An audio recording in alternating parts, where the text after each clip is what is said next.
The reason why I think we miss the mark most is because we follow tradition. How do all of you think about your presentations? What is the way that you present? Especially if you work for a company. We watched the person who did the first presentation when I started at that company, and that's what I do. I've actually worked at a company where somebody after a presentation came to me and said, ooh, their presentation was really lousy. And then a month later, they presented, and they used the exact same deck. They walked up the exact same way. They actually gave the information in the exact same way, because that was our tradition at the company. This is how you present. So we learn that. We also have these crazy traditions, which are, this is how you should view the audience, right? We've all heard that, view the audience in their underwear. I don't want to do that, right? No offense to everybody. But we get these traditions in our head. Speak loudly. Make sure you're speaking to the end of the room, to the back of the room. So if I do that and I speak to the back of the room, you get one voice modulation. It's monotone, and over time, you all start dropping off. So I have to pay attention to what traditions we have out there, and I have to look at what works and what doesn't. Have all of you been in presentations and there are things you really loved, and there are things you didn't really like? I need to take those and make them into an effective presentation. That's what growth is for me. I don't want every presentation to be the same.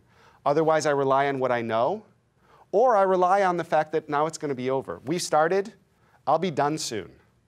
Then I move on. But I want to be here right now with you, and I want to talk about what we're doing, so it's really, really important. Here is my impression of what a tradition is for presentation.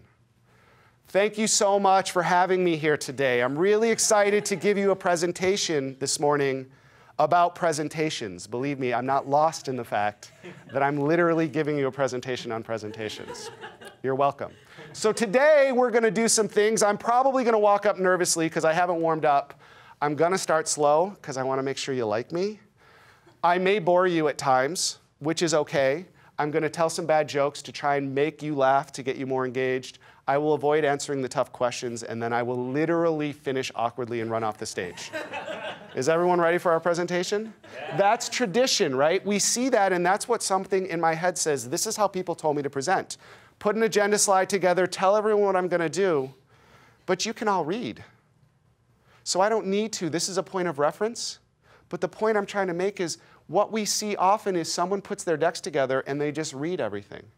Do you all know Guy Kawasaki's example of how to put a good pitch slide deck together? He uses the 10-20-30 method. It's very famous, and he talks about maximum 10 slides, 20-minute presentation. For those of you, we're going to make it a little bit longer today, but no smaller than 30-point font. It's a great way for you to start to understand that if I just put everything on the deck, I'm actually not presenting. I'm just reading. I can read you all a story. How many of you have started to put information on there and be like, oh, I might forget that point, so I better put that on there, and all of a sudden your fonts go, woo, and then all of a sudden what happens is you just have this gigantic bit of information. I have a rule of thumb, which is the higher people go, the less information on the slide.